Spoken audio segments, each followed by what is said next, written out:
El tema del mensaje es lo que Jesús es. Acabamos de leer Juan 1, del 1 al 4 y 9 al 10. Cuando hablamos acerca de la persona de Cristo Jesús, hermanos, no solo nos referimos a un buen hombre, como ya hemos estudiado, que hizo cosas bonitas, un buen profeta, como algunas personas creen. En sí, el diablo ha querido mal o poner a la persona de Cristo como alguien menor, alguien que no es tan importante para nosotros. En sí, usted puede hablar con cualquier persona acerca de Dios, oh gracias a Dios, oh Dios, pero usted habla de Jesús. Y Jesús es otro tema totalmente diferente. No, Jesús, ahí es otro tema, pero podemos hablar de Dios. Dicen la gente, hay un solo Dios. Todos adoramos al mismo, ¿qué dicen? Jesús, no, dicen al mismo Dios. La palabra Dios es una palabra bíblica, claro, pero es una palabra muy general en los días que vivimos hoy en día. Claro, la podemos usar, nosotros decimos gracias a Dios, vamos a orar a Dios. Yo entiendo eso, es una palabra bíblica. Pero cuando hablamos de Jesús, podríamos hablar del sacrificio de Cristo, el nacimiento de Cristo, de una virgen, de la Virgen María, su encarnación. Podríamos hablar de su vida de perfección. Podríamos hablar del ministerio público de Cristo y ya es otro tema totalmente diferente. Pero Jesús, hermanos, aunque es otro tema totalmente diferente, Jesús, la Biblia enseña que Él es Dios mismo. Jesús no es solamente Cristo, la misma persona, Jesucristo, no es solamente un buen maestro o un buen profeta. La palabra de Dios enseña que Jesús es el Hijo de Dios. No hablamos de cualquier persona. En la educación secular, o yo lo llamo el endoctrinamiento secular, Jesús es comparado con otros buenos hombres y profetas que han existido en la historia humana. La Biblia se estudia en las universidades junto con otros libros seculares o religiosos, supuestamente. Se enseñan las verdades de la Biblia al mismo nivel de verdades enseñadas por filósofos, por científicos, por personas que han expresado su opinión. Esto es una obra del diablo, hermanos, tratando de descreditar o quitar crédito a la persona de Cristo Jesús.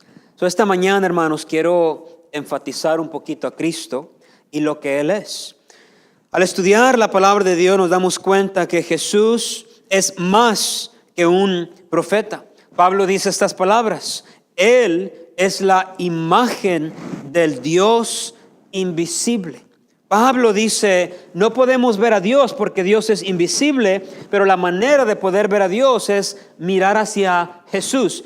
Él es la imagen, dice Pablo, del Dios invisible. Jesús es entonces un ser eterno que siempre ha existido en su forma divina. Mi mensaje está dividido en dos, doctrinal y práctico. Quédense conmigo en lo doctrinal porque es muy importante también.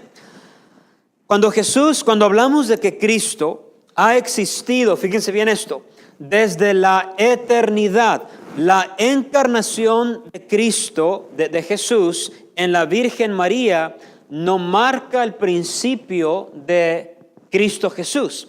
Él ya existía desde la eternidad. A eso lo llamamos la preexistencia de Cristo Jesús. Siempre ha existido. Desde antes de la fundación del mundo, Jesús ya existía. Como Cristo y el Espíritu Santo y Dios es un solo Dios, Cristo siempre ha existido. Quiero partir aquí, hermanos, desde el libro de Juan. Para mí, el libro de la Biblia más fácil de entender. Si usted quiere empezar a conocer la vida cristiana, Jesús, ¿cómo es? ¿Qué es lo que Dios quiere enseñarnos? Lean el libro de Juan. Juan escribió con una perspectiva mundial, con el propósito de infundir fe en quienes leían su libro. Mateo escribió a cierto grupo, Marcos a otro grupo, y Lucas a otro grupo. Pero Juan escribió para todo el mundo, para aquellos que lean este libro puedan tener fe en Cristo Jesús. Y vamos a ver entonces lo que Jesús es. Ahora podríamos pasar horas hablando de lo que Jesús es, pero vamos a hablar 2 puntos nada más. Primeramente, hermanos, Jesús es creador. Jesús, primeramente, es creador. Vean el versículo 1, Juan 1:1, dice: en el principio era el verbo con B mayúscula, y el verbo era con Dios, y el verbo era Dios. Hablando del verbo, era en el principio con Dios. Número 3, todas las cosas por Él, por Jesús, fueron hechas, y sin Él nada de lo que ha sido hecho fue hecho. Primeramente, hermanos, Jesús es creador. Miramos aquí la preexistencia de Cristo. La palabra verbo es la palabra, bueno, algunos la pronuncian logos es la palabra griega, y la idea es verbo, claro, una palabra en sentido de pensamiento o idea, refiriéndose a Cristo Jesús. Cristo es la palabra básicamente encarnada, dice la palabra de Dios. En el principio, entonces, dice, era el verbo. Cristo estaba ahí. Y después dice esto: y el verbo era o estaba con Dios. Y luego Juan dice: y el verbo era Dios. Ahí veremos, primeramente, que Él, Jesús, estaba desde el principio. Jesús siempre ha existido.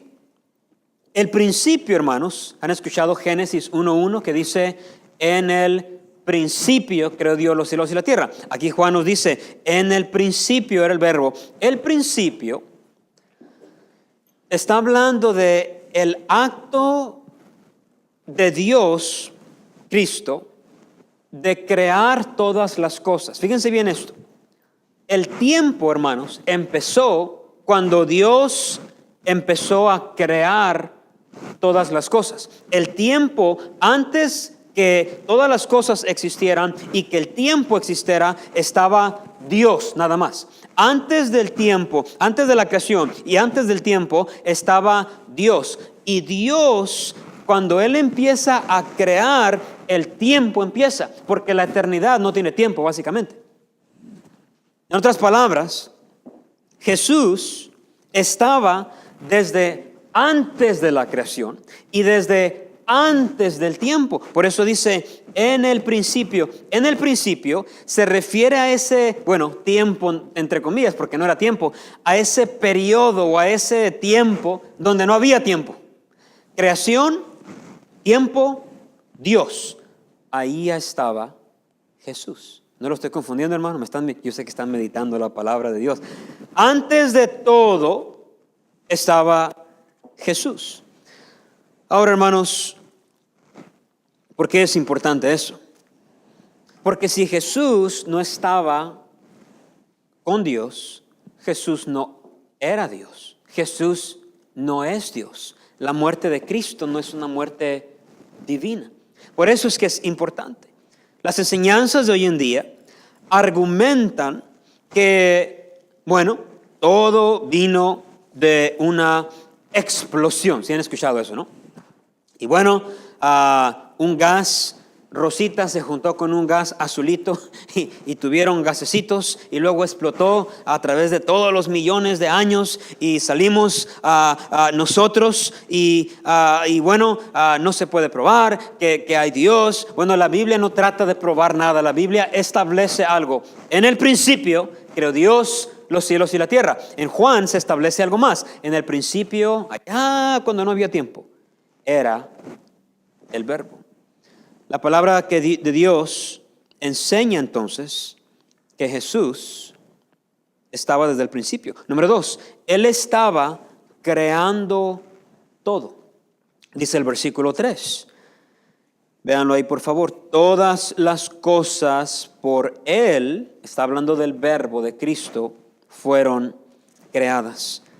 Cuando la Biblia dice todas las cosas, quiere decir todas las cosas. Todo lo que existe, todo lo que se conoce. Desde el principio, Jesús creaba todas las cosas. Colosenses 1:16. Porque en Él fueron creadas todas las cosas, las que hay en los cielos, las que hay en la tierra, visibles e invisibles, sean tronos, dominios, principados, sean potestades, todo fue creado por medio de Él y para Él. Jesús es el creador de todas las cosas. Número 1, Jesús estaba desde el principio. Número 2, Jesús es el creador de todas las cosas. Número 3, terminamos el punto de quién es Jesús. Él estaba sosteniendo todo. Vean el versículo 3. Todas las cosas por Él fueron hechas y sin Él nada de lo que ha sido hecho fue hecho. Fíjense bien esto, hermanos. Esta creación, Jesús estaba con Dios antes del tiempo. Durante la creación, Jesús estaba creando todas las cosas. Y después que ya todo estuvo creado, Cristo Jesús, sostiene todas las cosas. ¿Es importante Jesús? Claro que es importante Jesucristo. Claro que sí. Todas las cosas en Él subsisten. Si quitamos a Jesús, ya no subsistiría nada. Si ponemos a Jesús, dice la Biblia, todas las cosas en Él subsisten. Ahora quiero repasar porque voy a hablar mi parte práctica ahorita. Quiero que vean la secuencia. Jesús estaba desde antes de la creación. No había tiempo. En el principio está hablando de el tiempo donde no hay tiempo. Está Dios. El verbo estaba ahí. Durante la creación, Jesús estaba creando todo. Después de la creación, Jesús está sosteniendo todo. Ahora, eso nos dice que Jesús es creador. Pero ahora estamos viviendo en el tiempo en el cual ya vivimos en la creación de Cristo. Número 2, Jesús también, hermanos, es vida. Jesús es creador y Jesús es vida. Ven el versículo 4. En Él, en Jesús, en Cristo, en Él estaba la vida. Y la vida era la luz de los hombres. En Cristo estaba la vida. La vida, hermanos, fíjense bien esto, tiene que ser creada por otra vida. La vida tiene que ser dada o creada por Dios. Cristo Jesús, Dios es la fuente de vida. Nosotros no podemos dar vida. Cuando una mujer da a luz a un hijo, pues da a luz al bebé, pero ella no le dio vida al bebé. Dios le da vida al bebé. La vida no puede ser creada, tiene que ser dada de una forma milagrosa por Dios. Jesús es la vida. Primeramente, Jesús, hermanos, es la vida espiritual. Vamos a ir a Efesios y aquí empezamos nuestro estudio. Efesios 2, por favor. Primeramente, Jesús, hermanos, no nada más Él es la fuente de vida, pero Él es la fuente de vida espiritual. Efesios 2:1 dice, por tanto, no, estamos ahí. Estoy en Filipenses, Efesios, no me confundan, hermanos. Ok, Efesios 2:1. Y Él, ¿de quién está hablando? ¿Quién es Él? Cristo. Y Él, Dios, os dio vida a vosotros cuando estabais muertos en vuestros delitos y pecados, en los cuales anduvisteis en otro tiempo, siguiendo la corriente de este mundo, conforme al príncipe de la potestad del aire. Está hablando del diablo, el espíritu que ahora opera en los hijos de desobediencia, entre los cuales también todos nosotros vivimos en otro tiempo. Está hablando antes de Cristo, en los deseos de nuestra carne, haciendo la voluntad de la carne y de los pensamientos, y éramos por naturaleza hijos de ira, lo mismo que los demás. Pero Dios, que es rico en misericordia, gracias a Dios por la misericordia de Dios, por su gran amor con que nos amó. Aún estando nosotros muertos en pecados, nos dio, ¿qué dice, hermanos? Vida juntamente con Cristo. Y luego dice, por gracia soy salvo. Gracias a Dios, por la gracia de Dios. La persona que puede dar vida, hablando físicamente, es Cristo Jesús. Pero Cristo también puede dar vida espiritual. A esto lo llamamos la salvación del alma. Vida eterna. Para alguien dar vida eterna tiene que ser un ser eterno. Cristo dijo, y yo les doy vida eterna, y no perecerán jamás, ni nadie las arrebatará de mi mano. Juan 10, 28. Dios, hermanos, a través de Cristo, el sacrificio de Cristo, quiere darle a usted, si no la tiene todavía, la vida espiritual, la vida eterna. Si usted no ha recibido a Jesús en el corazón, quizá le gusta la iglesia, quizá la enseñanza está a gusto, pero nunca realmente ha tenido un encuentro con Dios y le ha pedido que la salve, necesita esta mañana recibir la vida espiritual. Ayer en la mañana estábamos ganando almas, estábamos tocando puertas y fuimos a una área allá en el cerro. Y se veía todos los ángeles, hasta Long Beach se veía, y el estadio y era un panorama muy, muy bonito. Y estaba tocando, estaba feliz por el panorama, pero no hablaba con nadie. Y una de la última casa de la calle, hablé con una señora, y ojalá pronto venga, tiene 3 niños, empezamos a hablar de los niños, de la iglesia, y poco a poco me empecé a meter con el evangelio. Y le dije, señora, usted sabe que todos un día vamos a morir, y yo sé eso. Y le expliqué el evangelio. Después de 15 minutos o 20 minutos de leerle los versículos de la palabra de Dios, miré cómo el Espíritu Santo empezó a trabajar en el corazón de la señora. Empezó a trabajar en su vida. Y le dije, señora, el último versículo que le quiero leer es este. Le leí Romanos 10, 13 y 9. Y le dije, señora, la palabra de Dios enseña que si usted se arrepiente de sus pecados, usted puede recibir a Jesús y Él le puede dar la vida eterna. Uno no va al cielo por ir a la iglesia católica, cristiana, testigo de Jehová. Uno va al cielo por recibir a Cristo en el corazón. ¿Le gustaría hacerlo? Claro, me dijo. Vamos a orar. ¿Y qué le parece? Yo la guío en una oración y le enseño cómo está bien. Y cerré mis ojos. Ella cerró sus ojos y le pidió a Jesús que entrara a su vida, que le diera vida eterna. Y no hay nada más bello de guiar a alguien a los pies de Cristo Jesús. La iglesia es importante, yo quiero que venga, pero la verdad es que mirar a alguien, de decirme, al principio me dijo, pues todos vamos al cielo, no sé, estoy confundida.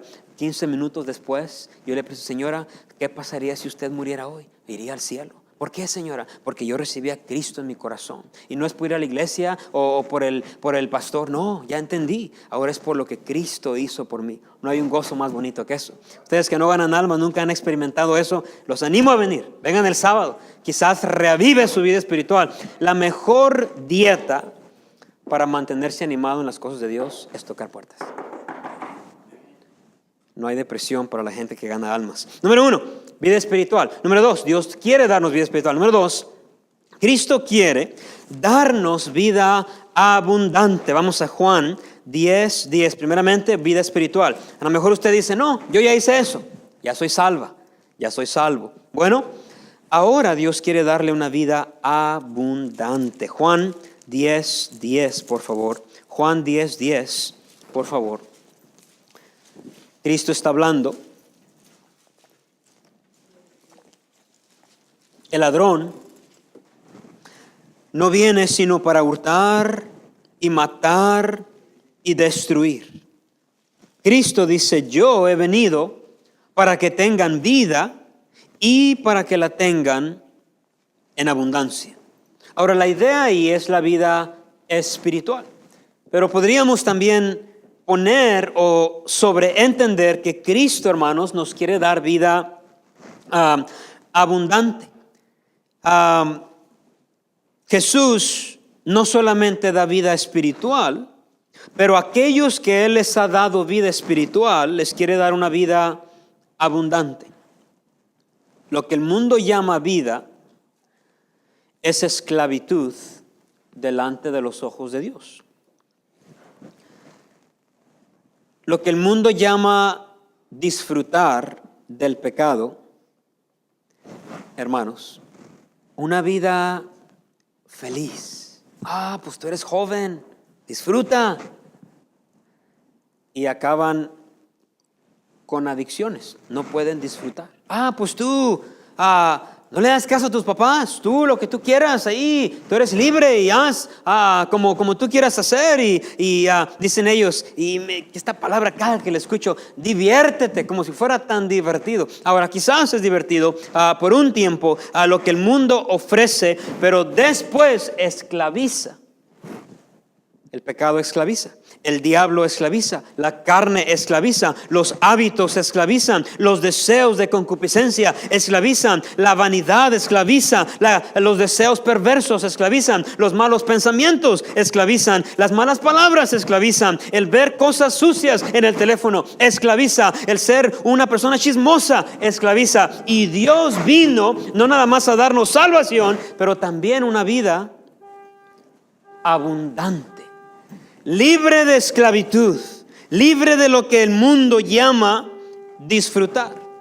Y cuando una persona, hermanos, se sumerge en las cosas de Dios, con el tiempo se empieza a santificar y haya esta vida abundante. Cuando una persona, por otro lado, se sumerge en las cosas y los hábitos del pecado. Escuchen esto, hermanos. Pierden el valor a las cosas que realmente valen.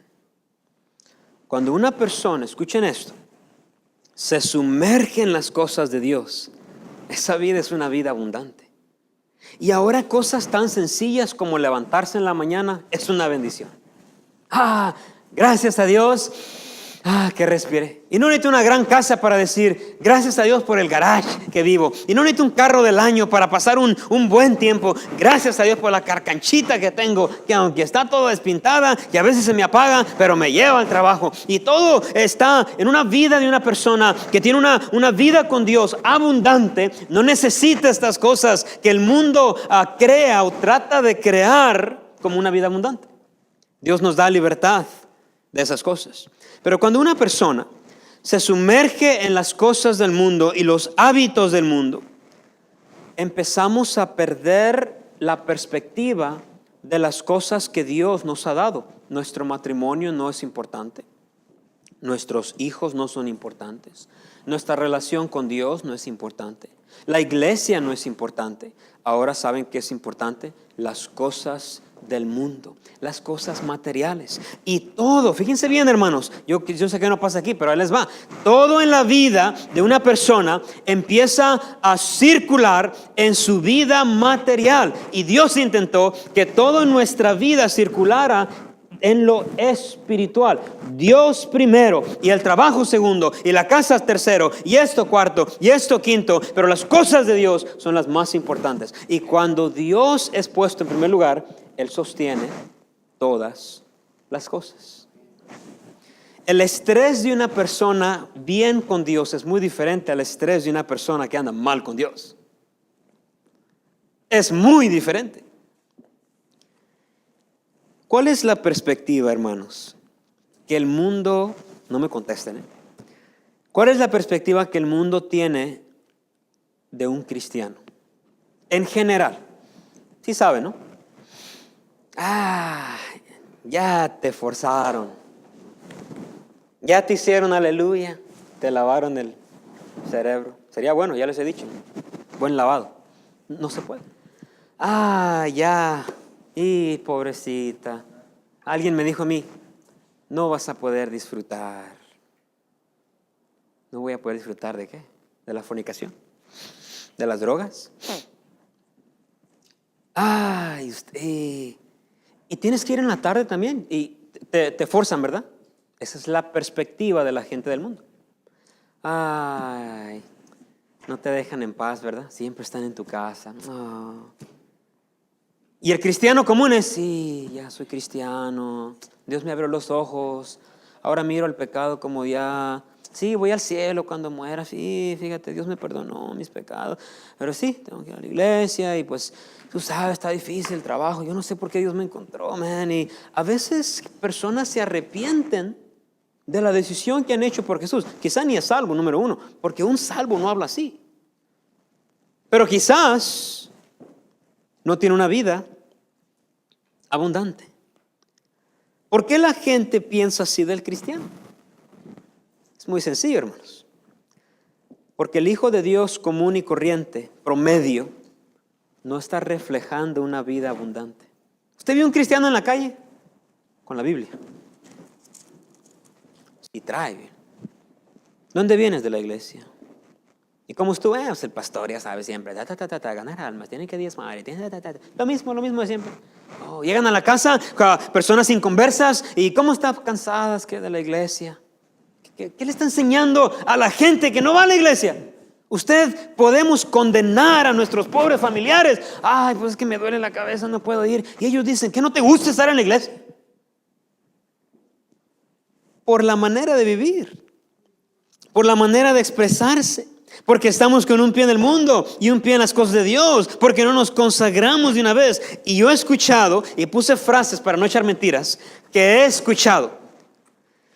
Bueno, este domingo tengo que ir a la iglesia. Tengo que. No, no tiene que. No tiene que. Tiene el privilegio de. Pero así hablamos nosotros. Es que tengo que. Una señora, bueno, hermana, prima, me dice, pues le voy a preguntar a mi carne a ver qué quiere. Esta es una miserable carnal.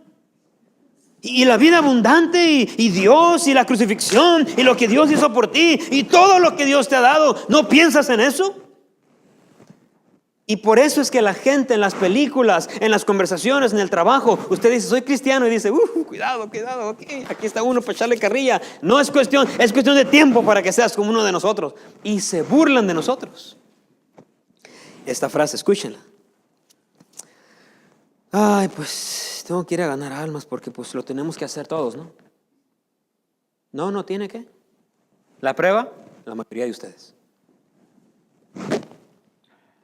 ¿Lo dije? La mayoría de ustedes son la prueba de eso, porque no tenemos que, podemos estar ahí, porque Dios me salvó. ¿No les gustó, hermanos? Alguien me dijo esto, escuchen esto. Es que si yo voy a la iglesia, tengo que dejar las malas amistades. Y me dijo, ya no puedo ir a las clubes. Tengo que dejar con el que ando.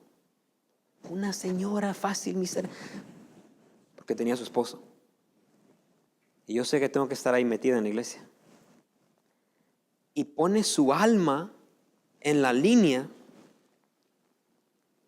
Prefiere ir al infierno, vivir una vida inmoral, perversa, oscura, morir desafortunadamente, ir a una eternidad sin Cristo, solamente porque no tiene una vida abundante.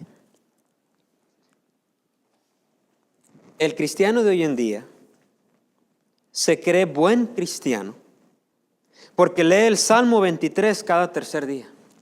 Siempre el mismo salmo. Jehová es mi pastor. Señor Jesús. Y tiene ahí las alabanzas. Nada me faltará en lugares de delicados. Señor, en lugares de delicados. Pastos me harán descansar. No diezma, no gana, pero junto a aguas de reposo, Señor, dame reposo a mi alma, Señor. Pastos me pastorearán, confortará mi alma, confórtame, Señor. Venga. Pura lágrima. La gente común y corriente ve, ¿y este dónde salió? Esa no es una vida abundante, hermano, es una vida emocional. En Jesús está la vida abundante. Pero el ladrón, el diablo, hermanos, no viene, dice Cristo, sino para hurtar y matar y destruir. Hurtar quiere decir robar o quitar de su lugar adecuado. El ladrón, el diablo, hermanos, realmente ha hurtado no la salvación, pero ¿saben qué? El gozo de muchos hijos de Dios. El potencial de muchas personas. Y lo ha hurtado con una casa, con un trabajo, con una relación, con un celular, con sus emociones, con sus lágrimas, con el movimiento liberal. Y lo ha quitado y arrancado. Y con como si fuera una aspiradora. Y lo ha chupado de muchos. Y ahora hay muchos cristianos salvos, pero no tienen una vida abundante. ¿Tiene usted una vida abundante? ¿Le pesa estar aquí? No se vaya a comer la mano. Cuidado. ¿Le pesa ir a la iglesia? Ahora, hermanos, ya saben que mi preocupación no es tanto. Esta es la iglesia de Cristo. Dios añade a la iglesia a los que han de ser salvos. Dios edifica su iglesia y Él sostiene su iglesia. Mi preocupación es, la hermana va a sentir algo o va a decir algo. No, mi preocupación es dar el mensaje que Dios me dio. Y escuchen esto, hermanos. La preocupación mía principal es que usted tenga una relación personal con Cristo Jesús. Que nos dejemos de religiosidades, de venir una vez por semana a la iglesia y escuchar y irnos de la misa y regresar otra vez a la misa y dar $1 o $10 o $1,000, lo que usted dé, y pensar que todo está bien y que no hay nada más que pueda hacer y que en las alabanzas el lunes y el martes y hasta el otro domingo nos vemos, no en la tarde porque estoy cansada, como si nadie más tuviera nada que hacer. Todos tenemos que trabajar, hermanos. Pero hay algunos de nosotros que hemos decidido poner a Dios primero y Él nos ha dado una vida abundante. Cuando usted habla con estas personas, estos cristianos, ellos están felices. No tenemos remordimiento de, no viene el miércoles. Un cristiano salvo, yo no sé cómo le hace. Cada sábado usted se debe sentir mal. No es suficiente, claro. El amor de Cristo en nada la motiva o lo motiva, pero al menos debe de haber algo en su voz, en su corazón. Debí ir a ganar más. Ok, en el chisme otra vez. Y luego en la noche. ¿Qué hace en la noche? Trabaja, duerme, ve la tele, la novela, lo que sea. No es más importante que las cosas de Dios. Discúlpenme, hermanos, no me disculpen mejor. ¿Le pesa servir? ¿Le pesa ganar almas? ¿Le pesa dar una invitación? ¿Le pesa decir no al pecado? Hermanos, Cristo no nada más quiere que nosotros seamos salvos y ya. Cristo nos quiere dar una vida abundante. Quiero terminar con esto. También Cristo, vida espiritual, vida abundante y al final, vida significativa, con significado. Ahora, quiero decir algo aquí, hermanos. Dios nos creó, nos formó. Y Dios nos dio un propósito por el cual vivir. Ahora, fíjense bien esto.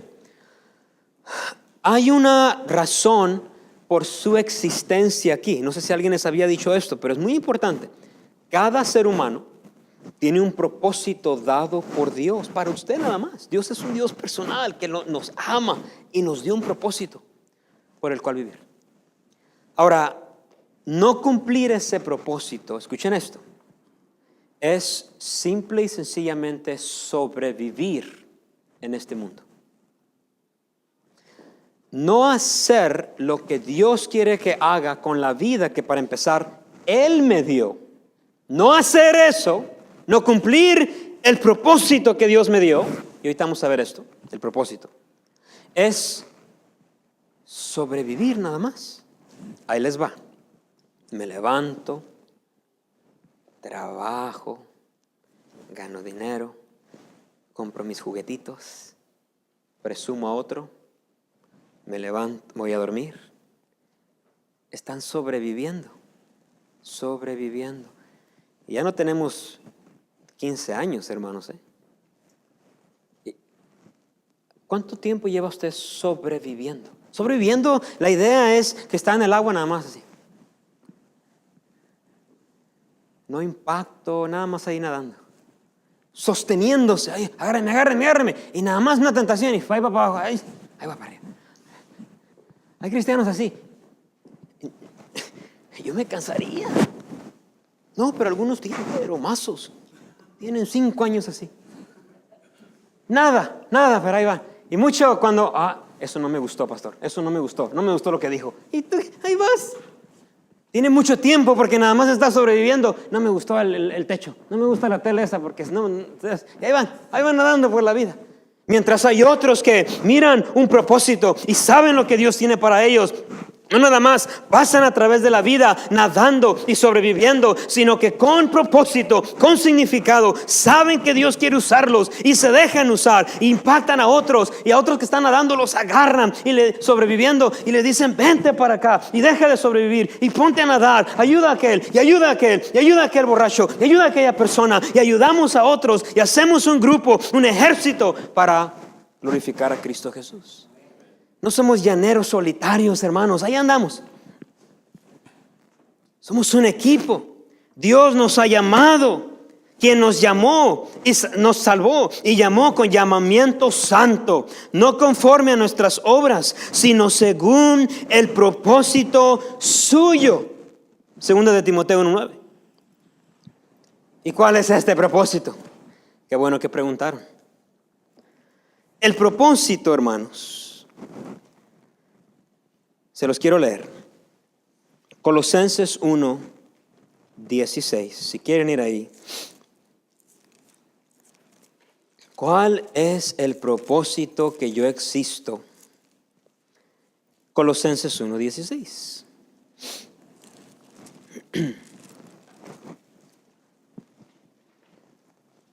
Porque en Él, en Cristo Jesús, fueron creadas todas las cosas. Las que hay en los cielos, las que hay en la tierra, ahí estamos nosotros. Visibles e invisibles. Sean tronos, sean dominios, principados, sean potestades. Todo fue creado por medio de Él. Ya sabemos eso. Aquí está el propósito de todo. ¿Y qué, hermanos? ¿Para quién? Para Él. Escuchen Romanos 11:36. Bueno, vamos para allá, por favor, porque quiero terminar en este versículo. Romanos 11:36.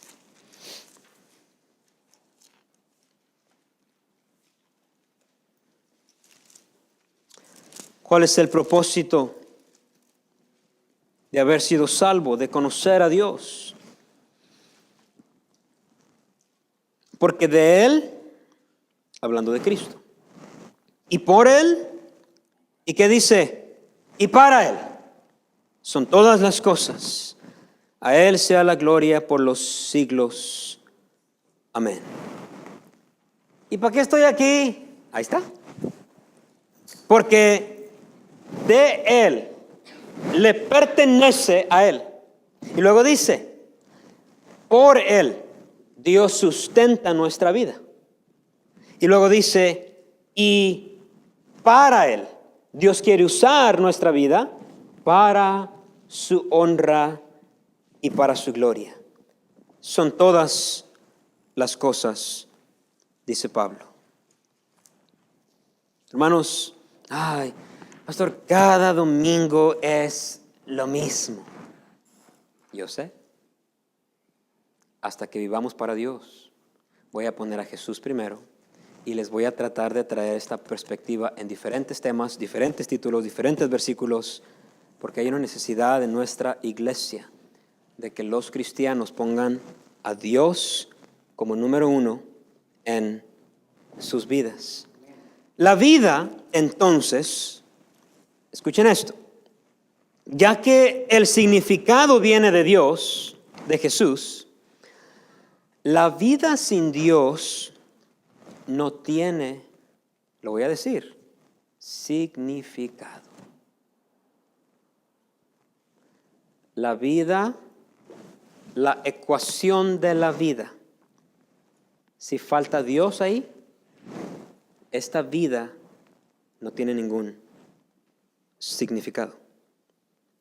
No, sí. Carros, casas, la familia, bonitas memorias. La vida sin Jesús no tiene significado. Es una simple sobrevivencia en un mundo perverso, oscuro. Si pues habéis resucitado con Cristo, buscad las cosas de arriba, donde Cristo está sentado a la diestra de Dios. Poned la mira en las cosas de arriba, no en las de la tierra. Colosenses 3:2. Bueno, voy a sacar a mi esposa, por favor, Feliciano. Si pues habéis resucitado con Cristo, busca las cosas de arriba. Poned la mira, versículo 2, Colosenses 3:2, 1 y 2. Poned la mira en las cosas de arriba y no en las de la tierra. Quiero repasar y terminar. Jesús estaba desde la eternidad. Ahí está Jesús. En la creación, ahí estaba Jesús. En Él fueron creadas todas las cosas. La vida viene por Jesús. No, perdón. Dios sostiene todas las cosas. Antes de tiempo, durante el tiempo, la creación, y sosteniendo todas las cosas. Y aquí estamos al final. Ese Dios ahora nos da vida. Y esa vida que Él nos da, hermanos, es una vida espiritual, número uno. Antes de tener cualquier otro tipo de vida, tiene que tener una vida espiritual. Después, una vida abundante, la vida feliz en Cristo. Y después una vida significativa. Hay un propósito que tengo por el cual vivir y eso es agradar a Cristo Jesús. Quiero preguntarle antes de terminar, ¿está usted teniendo esta vida abundante y con propósito? Si no, Dios se la puede dar. Dios se la puede dar. No nada más sea salvo y ya. Vive una vida. Le va a encantar esta vida. No hay nada más mejor que la decisión que uno toma de poner su alma y después su vida en las manos de Cristo Jesús. Vamos a orar, Señor.